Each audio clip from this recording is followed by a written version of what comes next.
Dość długo zastanawialiśmy się nad tym, w jakim miejscu powinniśmy nagrać dla Was ten samochód. No bo z jednej strony można by było nim pojechać pod supermarket, ale nie do końca.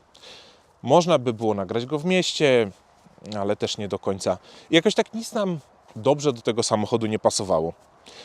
A to było przecież tak oczywiste. Ten samochód powinien być pokazany właśnie tutaj, pośrodku niczego. Bo taki właśnie jest, jeśli chodzi o jego konstrukcję, pośrodku niczego. Crossover Dodge Journey 2019 rok, wersja GT z silnikiem 3.6 286 koni. Napęd na 4 koła.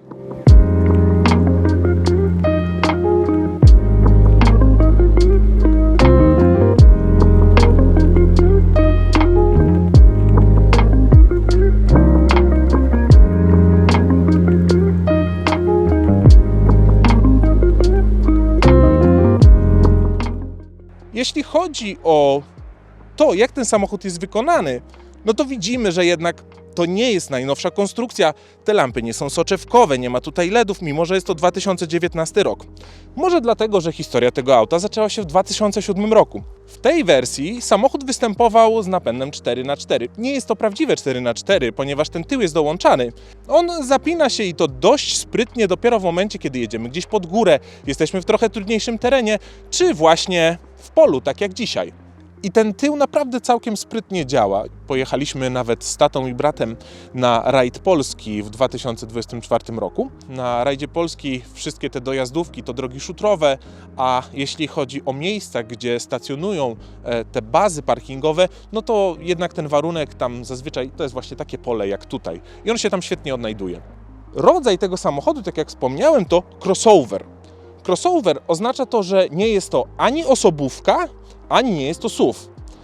Porównanie coś na zasadzie jestem mniejszy od X5, ale większy od zwykłej osobówki. Mam większy prześwit, ale nie jestem aż taki wulgarny, ciężki i duży. I trochę w polskich realiach to śmiesznie wygląda, no bo jeżeli byśmy porównywali ten samochód do europejskich crossoverów, to takimi są uznawane na przykład Nissan Qashqai czy Toyota CHR. Pytanie, czy to może się podobać? No to jest trochę tak jak z tym miejscem, w którym jesteśmy. Tak, to może się podobać. I ten samochód zaszyte w nazwie ma to, co jest chyba jego przeznaczeniem. Dodge Journey, czyli zapraszam Was do podróży.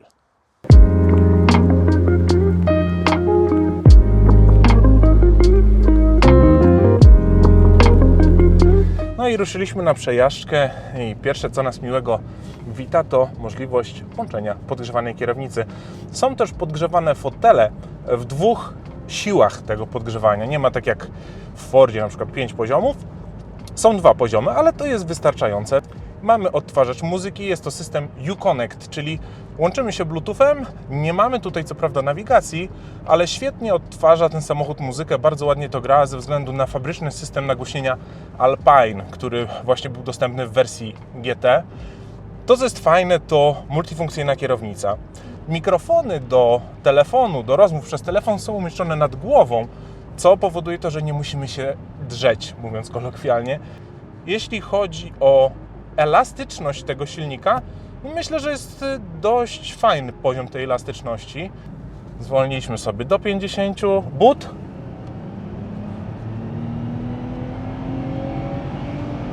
No i już jest 90. Uważam, że bardzo fajnie to działa. Jeżeli potrzebujecie wyprzedzić jakieś auto, to mimo tego, że jeździcie dwutonowym samochodem, to bardzo fajnie się to napędza. Zawieszenie w wersji GT jest sztywne, więc on w zakrętach zachowuje się bardzo fajnie. Nie ma tutaj takiego typowego podpierania się lusterkami, jak to często bywa w samochodach, które są większe niż samochody osobowe. Może troszkę mniej delikatnie wybieranie równości, ale za to odwdzięcza się bardzo fajnym prowadzeniem w zakrętach, no i wysoką stabilnością przy większych prędkościach. Jednak przy tym samochodzie, który ma dość sporą tą powierzchnię boczną, jest to istotne. To, co może denerwować, to niezbyt wyszukana jakość materiałów. One, jak ponaciskamy, to faktycznie gdzieś tam wydają jakieś dźwięki, szczególnie jak gdzieś jesteśmy na nierównej drodze, to przy takich niskich temperaturach potrafi ta deska troszkę zaskrzypieć. Wersja, którą jedziemy, wcześniej wspomniana wersja GT, wyróżnia się tym, że ma też czerwone przeszycia na boczkach drzwi, mamy obszycia na fotelach, mamy obszycie na gałce zmiany biegów. Jeśli chodzi o system klimatyzacji, nie jest on może super intuicyjny, ale za to jest trzystrefowy.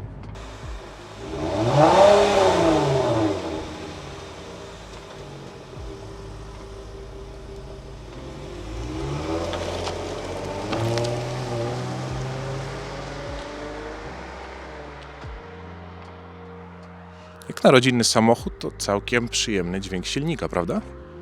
Na koniec kilka informacji katalogowo-użytkowych. Pojemność bagażnika przy złożonym trzecim rzędzie to około 780 litrów, gdzie plusem jest fakt, że także po złożeniu drugiego rzędu siedzeń podłoga bagażnika jest płaska, a ma on wtedy pojemność niespełna 2300 litrów.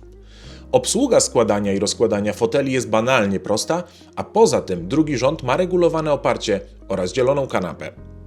Pomocne są także różne, sprytnie umiejscowione schowki, zarówno pod nogami pasażerów, jak i w bagażniku, pod którym znajdziemy podwieszane, pełnowymiarowe koło zapasowe. Dla większych dzieciaków nie musimy zabierać podkładki. Fotele mają wbudowaną poduszkę otwieraną jednym ruchem ręki. W podłokietniku drugiego rzędu ukryte są dwa duże cup holdery, więc zarówno pierwszy, jak i drugi rząd mają gdzie trzymać napoje podczas podróży. Dodge Journey z 3,6-litrowym silnikiem Pentastar, słynącym z niezawodności i dobrej współpracy z instalacją gazową, to ciekawy wybór w czasach downsizingu i aut o wyżyłowanych, turbodoładowanych jednostkach. Szczególnie, że średnie spalanie to około 12 litrów paliwa na 100 km. Nie jest może najnowszą konstrukcją, ale też trudno mu cokolwiek zarzucić. To samochód poprawny jak na swoje rozmiary, relatywnie szybki i niedrogi w serwisowaniu oraz naprawach. Jeśli spodobał Ci się ten film, podaj go dalej, zasubskrybuj ten kanał i daj łapkę w górę.